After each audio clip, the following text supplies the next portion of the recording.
From being an ABVP Karyakarta to now becoming the party president of the world's largest party, JP Nadda, BJP's national president, is with us. Sir, we have completed the entire election campaign that you've really seen. Where do you think the BJP will do so well? Because you've saturated in the north. Do you think that you'll get gains from the east and the south, especially from Bengal, Odisha and probably Andhra, Telangana, Tamil Nadu? Is that where your party is expecting to go? First of all, I would like to say that in north, we will maintain our saturation and we will maintain our tally. May it be Madhya Pradesh, Rajasthan, Uttar Pradesh will increase our tally. And in north, we will remain intact, Haryana, Punjab, Himachal Pradesh, whatever the number of seats we got. And if you talk about West Bengal, we are going to touch 30 plus. And we had 18 seats. So we are nearly doubling ourselves in West Bengal. In Orissa, there are 21 seats.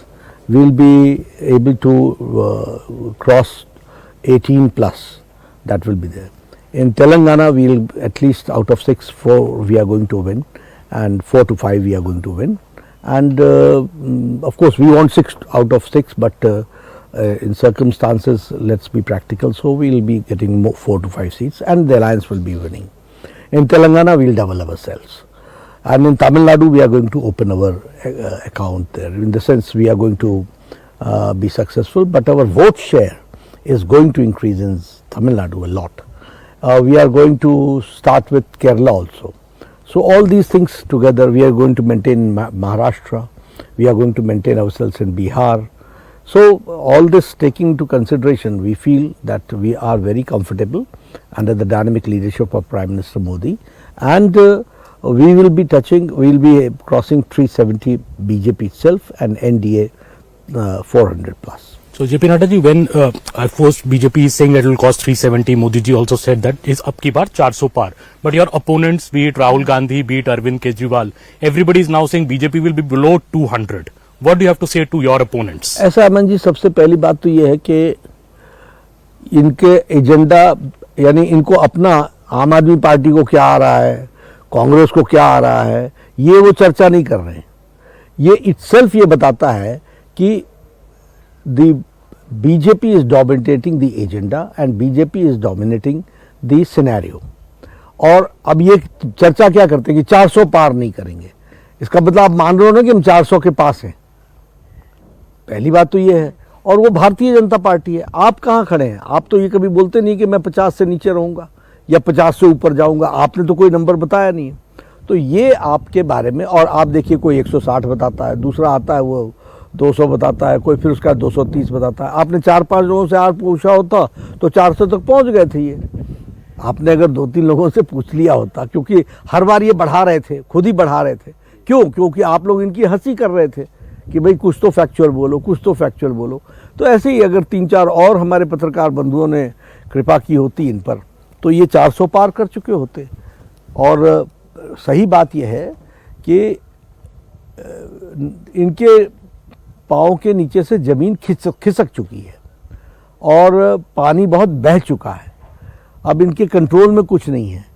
और प्रधानमंत्री मोदी जी भारत की जनता जनमानस के दिल में बसे हुए हैं और वही अपना मतदान भारतीय जनता पार्टी के पक्ष में दे रहे हैं. They are voting for Bharatiya Janata Party and for prime minister Modi. So we are very comfortable and we are going to maintain our tally and we are going to increase in these states which I have talked about. Nadda ji, एक तरफ parties है DMK की तरह जहां पे परिवार का पूरा राज चलता है, गांधी परिवार की भी हम बात करते हैं. एक तरफ ये पार्टी है जहां पे आप आम कार्यकर्ता होने के बाद राष्ट्रीय अध्यक्ष बन चुके हैं, प्रधानमंत्री एक हम्बल बैकग्राउंड से आने के बाद वो he is become the prime minister of the country. आपको लगता है कि ये जो इस तरह की डायनेस्टिक पॉलिटिक्स है उसको क्यों रिजेक्ट करना चाहती है आजकल की, और आने वाले समय में इनको क्यों रिजेक्ट करेंगे लोग? देखिए पायल जी, सबसे पहले तो आप ये समझिए कि ये परिवारवादी पार्टियां क्या है. परिवारवादी पार्टी वो हैं जिनके पास पार्लियामेंट्री बोर्ड से लेकर, पार्लियामेंट्री बोर्ड के सेक्रेटरी से लेकर के, पार्टी के प्रेसिडेंट से लेकर के और पार्टी के पार्लियामेंट्री बोर्ड के सदस्य से लेकर सब एक ही परिवार के होते हैं. पहली बात. दूसरी बात, ये जितनी भी पॉलिटिकल पार्टी हैं, कांग्रेस को छोड़ दें तो बाकी सब पॉलिटिकल पार्टी रीजनल एस्पिरेशंस को लेकर के चली. जब रीजनल एस्पिरेशंस के नाम पर उनको सपोर्ट मिला बहुत जल्दी ये परिवार की पार्टियों में कन्वर्ट हो गई। अब परिवार की पार्टियां जो है ये अनसाइंटिफिक है, ये ज्यादा दिन तक चलता नहीं। भारत के प्रजातंत्र को किसी एक परिवार की गुलामी करने की आदत नहीं है और ये उत्तर नहीं है। They are not the answer to the polity of the country. ये भारत के मानवीय, साधारण मानवीय का उत्तर नहीं है। इसलिए मैंने उस समय कहा था कि ये सब पॉलिटिकल पार्टी समाप्त हो जाएंगी, बहुत हल्ला हुआ, लेकिन मैंने कहा देखो अनसाइंटिफिक चीज तो चलती नहीं है। अब भारतीय जनता पार्टी हर बार रोक क्यों कर रही है? इसलिए कि I am going to pass the baton to somebody else, not to my family members. और तो हुनर आता है, टैलेंट आता है, सबको लगता है कि वी कैन कंट्रीब्यूट, हमारा और साइंटिफिक वे है। तो इसलिए आप इनसे इनके बारे में कहेंगे तो मैं यही कहूंगा, आज नहीं तो कल जाना तो है ही, ये तो समाप्त तो होना ही है, उसमें बचेगा क्या? और कितने दिन तक लोग गुलामी करेंगे? और परिवारवाद के में क्या होता है, आइडियोलॉजी नाम की चीज नहीं होती है। रीजनल एस्पिरेशंस के साथ आप कॉम्प्रोमाइज कर चुके होते हैं और धीरे धीरे डाइल्यूशन आता है, क्योंकि ऑब्जेक्टिव है परिवार को चलाना। अब देखिए, जो मैं कांग्रेस पार्टी को कहता हूं वो नेशनल पार्टी थी, लेकिन कांग्रेस पार्टी धीरे धीरे सिक्योर करके अब रीजनल पार्टीज बन रही है। आप देखिए आर्टिकल 370 में उन्होंने जम्मू कश्मीर के एस्पिरेशन को ध्यान में रख करके वोटिंग विरोध में की है। उनको देश नहीं समझ में आया, उनको ये नहीं समझ में आया कि करोड़ों लोग देश के जम्मू कश्मीर को भारत का अभिन्न अंग, संविधान का पार्ट मानना चाहते हैं। संविधान का पार्ट है, लेकिन संवैधानिक दृष्टि से एक देश में एक निशान विधान प्रधान हो, इसको वो चाहते हैं। अलग लेजिस्लेटिव असेंबली का कोई स्पेशल पावर्स नहीं होना चाहिए। तो ये because of the regional aspirations at that time, तो कांग्रेस पार्टी एक तो परिवार की पार्टी हो गई है। आप लॉन्च पे रीलॉन्च पे रीलॉन्च पे रीलॉन्च कर रहे हैं, अब इसके बाद फिर कीजिएगा रीलॉन्च। हमको तो आदत है ऐसे रीलॉन्च को देखने की। लेकिन सच्चाई ये है कि आप भी धीरे धीरे श्रिंक होते होते आपको मजबूरी हो जाएगी रीजनल एस्पिरेशंस के से। और आप देखिए ना, आपकी स्थिति क्या हो गई है कि आप कांग्रेस पार्टी के अध्यक्ष होकर के आप छोटे रीजनल पार्टीज के साथ जिस तरीके से आपको अलायंस करना पड़ रहा है, और वो आपको सीट्स में डोमिनेट कर रहे हैं, वो आपको शर्तों पर डोमिनेट कर रहे हैं, तो ये क्या बताता है कि you have weekend yourself to such a level because of this parivarwad and because of lack of ideology that you have subjugated to regional parties viewpoint.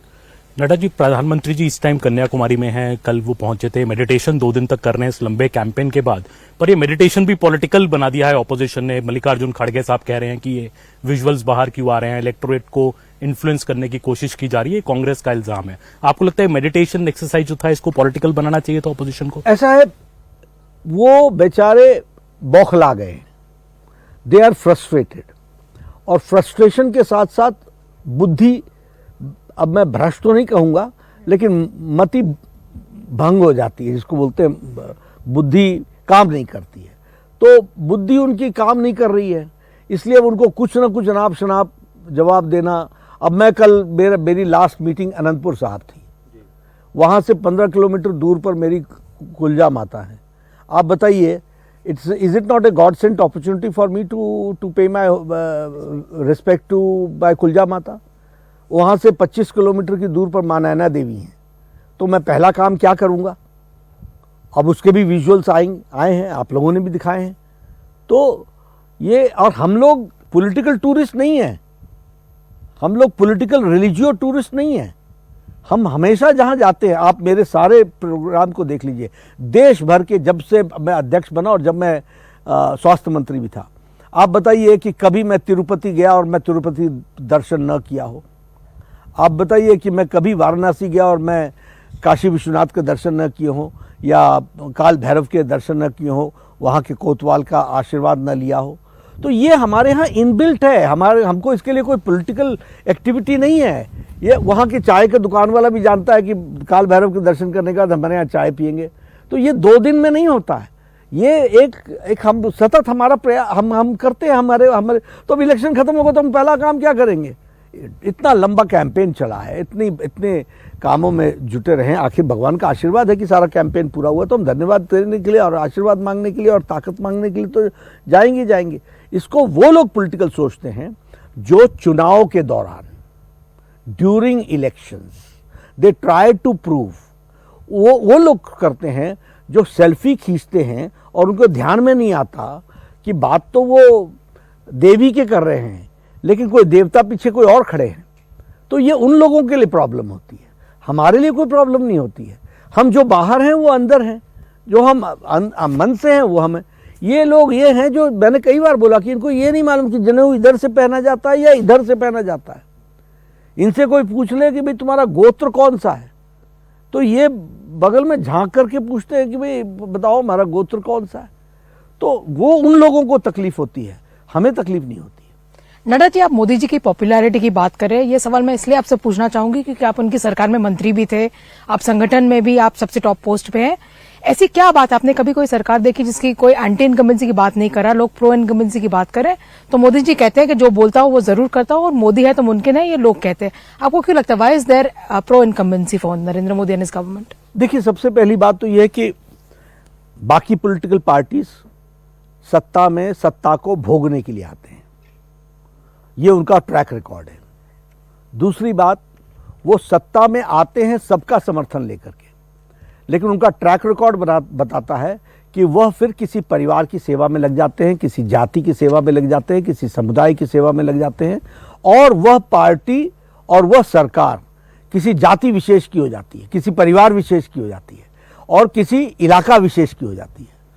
Modi ji ने पिछले 10 साल में, और वैसे गुजरात के मुख्यमंत्री के रूप में 12 साल जोड़ लें तो 22 साल से ज़्यादा एक स्टेट के हेड के रूप में उन्होंने काम किया है। हर पल, हर दिन, हर घड़ी, हर पहर और हर साल पूरी ताकत से लोगों की सेवा के लिए अपने आप को अर्पित किया है, एवरी डे। तो he is always proactive, pro responsible, pro accountable, number 1। Number 2, the principal which he has adopted is सबका साथ, सबका विकास, सबका विश्वास, सबका प्रयास। He has never singled out in his schemes any particular caste, any particular region, any particular religion, सबको साथ लेकर के चलना। और इस कारण से 10 साल में भारत की जनता ये मान चुकी है कि देश अगर सुरक्षित है तो मोदी जी के नेतृत्व में, अगर भारत की इकोनॉमी आगे बढ़ेगी मोदी जी के नेतृत्व में, he is the capable man. Last mile delivery होगी तो मोदी है तो मुमकिन है। सैचुरेशन पॉइंट तक लाया जाएगा तो मोदी है तो मुमकिन है। महिलाओं का सशक्तिकरण किया है किसी ने तो मोदी ने किया है। अगर महिलाओं को मेन स्ट्रीमिंग की है तो मोदी जी ने की है। युवाओं को सही में लिप सर्विस छोड़ करके उनको कोई ताकत दी है, तो चाहे स्टार्टअप हो, चाहे स्टैंड अप हो हमारे दलित भाइयों के लिए भी, और चाहे मुद्रा योजना हो, हमारी महिलाओं को सशक्तिकरण के लिए सेल्फ हेल्प ग्रुप्स को जो ताकत दी है वो सब दी। तो ये सब चीज़ों को अगर आप देखेंगे इन टोटल तो आपके ध्यान में आएगा कि सब देश के 140 करोड़ देशवासियों को ये विश्वास है कि मोदी जी के नेतृत्व में हमारा देश सेफ हैंड्स में है, एंड इन राइट हैंड्स है। दोनों चीज़ें, right hand and safe hands.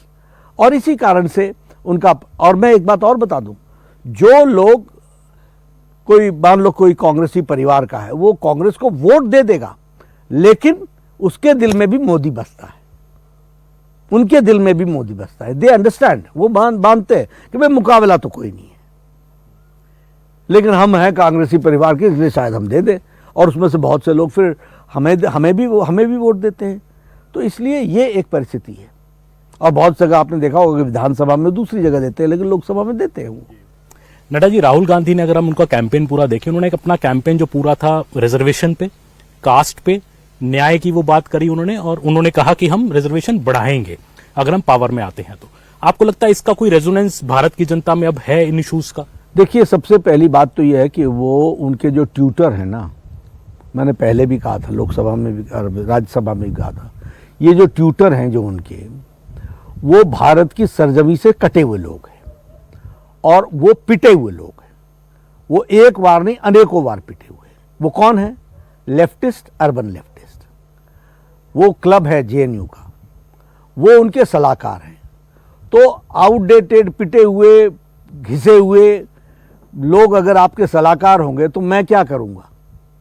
तो आपके से शब्दावली वही निकलेगी, आप वही चीज को कहेंगे जो आप ही ने खुद आपके प्रश्न में पूछा कि वो रेजोनेट नहीं कर रहा है। तो रेजोनेट क्यों नहीं कर रहा है? रेजोनेट इसलिए नहीं कर रहा है कि भारत की जनता उन वास्तविकताओं से निकल चुकी है। वो वास्तविकता नहीं है, वो एक भ्रम है, छल है। ये 60s में चलता था, 70s में चलता था। आज का अब ये 21वीं शताब्दी का 24वां वर्ष आ गया। हम मतलब वन क्वार्टर पूरा कर रहे हैं। तो भारत का नौजवान पढ़ा लिखा है, जानकार है। तुमने अगर उन लोगों की सेवा लेनी है तो तुम जानो, हम तो कुछ कह नहीं सकते हैं।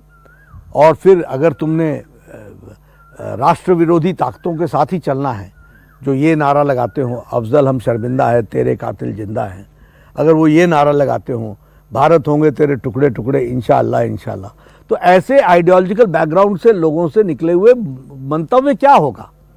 और उसको भारत, वो आप राष्ट्र विरोधी हो सकते हो, भारत की जनता राष्ट्र भक्त है, इसलिए वो रेजोनेट नहीं कर रहा है।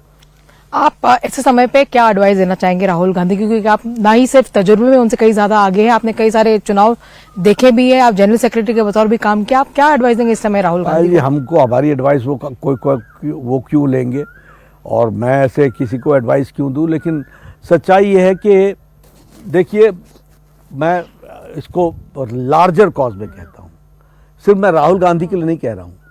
मैं ये सब जो सेकंड जनरेशन की दृष्टि से कहा जाए, ये जो पारिवारिक पार्टियां हैं, ये वास्तविकता से दूर रही हैं। तो ये एक्चुअली इनकी प्रॉपर नरिशमेंट कहिए, पॉलिटिकल असेसमेंट ट्रेनिंग कहिए, या आप कहिए कि कमिंग फ्रॉम द रैंक्स, ये हुआ नहीं है। तो जब ये नहीं होता है तो उसकी तकलीफ भुगतनी पड़ती है। तो हम क्या सजेस्ट करेंगे? हम तो यही कहेंगे देर आए दुरुस्त आए, कम से कम अब तो सीख लो, अब तो जान लो। अब जैसे मैं आपको बताऊं, मैं किसी के ऊपर टिप्पणी नहीं करना चाहता, लेकिन ये चाहते हैं कि बीजेपी की तरह इनकी पार्टी चले। अरे 40 साल लगाने पड़ेंगे तुमको, 50 साल लगाने पड़ेंगे। हमारे 5-5 जनरेशन खप गए भाई। डिसिप्लिन 2 दिन में नहीं आता, और संस्कार मॉरल स्ट्रेंथ होती है। Just because I become a president, so everybody is going to follow me? No, that doesn't happen in political party. You have to have your own contribution, your own sacrifice. People should understand. Prime Minister Modi ji is not only because of Prime Minister people, it is the moral strength which he is having, the amount of dedication which he has dedicated. So how does Rahul Gandhi or Akhilesh Yadav inspire one fine morning? The CWC decides that you are there, when one fine morning you come and you say, I'll tear this ordinance, and nobody says nothing. It happens in a political party. Can it happen in BJP? No, it cannot happen. तो देखिए, ये जिन yard sticks,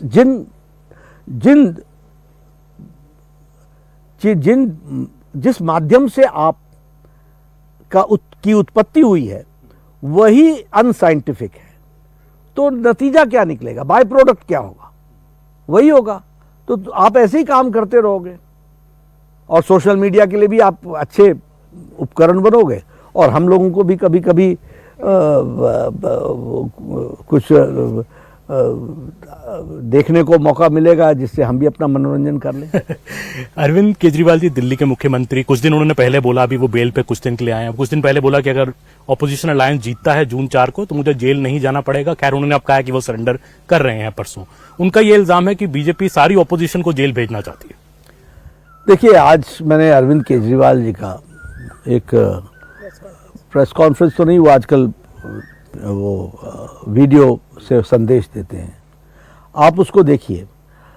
मेरे लिए दिक्कत ये हो रही है कि मैं उनको रिस्पेक्टफुल शब्द ही नहीं कह सकता।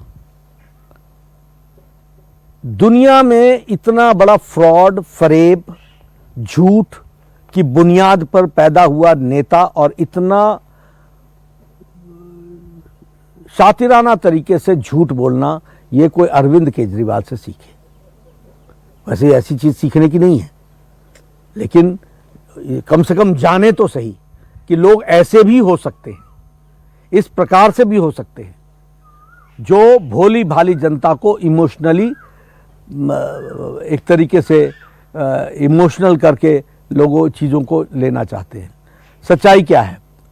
अरविंद केजरीवाल अपने व्यक्तित्व का और अपनी पार्टी का credibility is in minus. Credibility नाम की चीज रही नहीं गई है और वो बेनकाब हो चुके हैं, उनका पर्दा फाश हो चुका है। वो झूठे हैं एक नंबर के, ये स्पष्ट है, भारत की जनता जानती है। वो एंटी पीपल हैं, ये भी जान गई है। वो अपने दोस्तों के भी सगे नहीं है, ये भी दुनिया जान गई है। वो महिलाओं का सम्मान नहीं अपमान करने के लिए बने हैं, ये भी दुनिया जान गई है। भारत की संस्कृति से उनका कोई लेना देना नहीं है। वो जो भारत की संस्कृति है उसके विपरीत में काम करने वाले लोग हैं और ये अर्बन नक्सल के रिप्रेजेंटेटिव हैं। ये लेफ्टिस्ट और जो हमारे ट्रेडिशंस हैं, इंस्टीट्यूशंस हैं, उनको डिस्ट्रॉय करने वाले के रिप्रेजेंटेटिव्स हैं और इनको एडमिनिस्ट्रेशन एनार्की की तरफ ले जाना है। और इनके चीफ मिनिस्टर के रूप में आप जितनी भी चीज़ें देखिएगा वो एनार्किस्ट हैं। मैं अब इस समय गिनाना नहीं शुरू करूंगा, लेकिन विधानसभा की प्रोसीडिंग से लेकर के as chief minister, decisions, directions, all are anarchist. तो ये तो लॉक स्टॉक एंड बैरल, इनको जाना भी है और दिल्ली की जनता भेजेगी भी। आप पंजाब में देखिएगा क्या हाल होगा, 4 तारीख को आपको पता चल जाएगा। नड्डा जी, आपने हमें यहाँ बुलाया, आपके घर बिलासपुर में, हिमाचल में, ये ब्यूटीफुल हिमाचल प्रदेश में देवभूमि में हम हैं। मैं आखिरी आपसे मुंह पूछना चाहूंगा कि आप मोदी 3.0 गवर्नमेंट को कैसे इन्विजन करते हैं? क्या ये यंगर गवर्नमेंट होगा? यंगर टैलेंट को आपको लगता है मौका दिया जाएगा इस बार? ऐसा है कि यंगर हो या ओल्ड हो, ये तो प्रधानमंत्री मोदी जी का प्रेरोगेटिव है और वो प्रधानमंत्री जी करेंगे। लेकिन एक बात जरूर मैं मोदी जी के स्वभाव से मैं बताता हूँ कि हमेशा वो नए प्रयोग, उपयोग, सदुपयोग करने का उनका नयापन होता है। तो ये तीसरी जो मोदी जी की सरकार होगी उसमें बहुत कुछ नयापन भी होगा, यानी नए प्रयोग भी होंगे। लेकिन उसमें सबसे बड़ी बात ये होगी कि वो एक बैलेंस तरीके से जिस चीज़ों को आगे बढ़ाते हैं वो बढ़ेगा। लेकिन तीसरे में हमारी मोमेंटम की स्पीड, स्केल और स्किल ये हायर लेवल पे होगी और वो सारी चीज़ों में होगी। उनके चॉइसेस में भी होगी, उनके इश्यूज में भी होगी, उनके डायरेक्शन में भी होगी। क्योंकि 2014 में तो बहुत कुछ 2009 से 14 का अंडू वाला पार्ट था, फिर मोमेंटम गेन करना था, फिर मोमेंटम गेन करके आगे बढ़े। 2019 में कोरोना भी आया, कई क्राइसिस भी आई, सबसे निपटते हुए आगे बढ़े। अब पूरा मोमेंटम में गियर्ड है, वो आगे पूरी तीव्र गति से। Nadda ji, I know that you will not answer this, but let me still try for our viewers. As a party president and as a leader of the party, which is once seen 2 Sansad and now you're looking at 400 Sansad, that's your task. What would you consider as your biggest legacy when you, in fact, as the president of the party? देखिए, legacy वहाँ चलती है जहाँ हम individualistic thought process में रहते हैं, हम कलेक्टिव थॉट प्रोसेस में रहते हैं।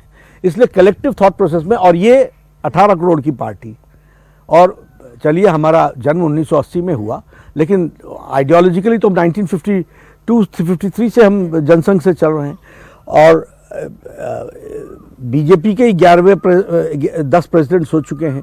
और अगर हम देखें तो अगर हम पीछे जोड़ लें जनसंघ को तो हमारी बहुत बड़ी श्रृंखला है। तो सभी लोगों ने अपना अपना, everybody has participated and contributed there bit, जो उन्होंने अपना योगदान किया। मैं भी वैसे ही कर रहा हूँ। लेकिन ये एक पार्टी है जो एक स्ट्रीम में चलती है, तो उस स्ट्रीम के ब्रॉडर स्ट्रीम में ही मैं भी चला हूँ और आगे भी जो आएंगे वो भी उसी में चलेंगे। हाँ, इस कंटिन्यूटी को स्पीड देना ये हमारा काम है। वो हमारे बाद भी जो आएगा वो हमसे ज्यादा स्पीड देगा। Nadda ji, thank you so much, आपने सब हमारे सवालों का जवाब दिया। Thank you for joining us on CNN News 18। And we'll wait to see the results on the 4th of June. Sure, we'll be there.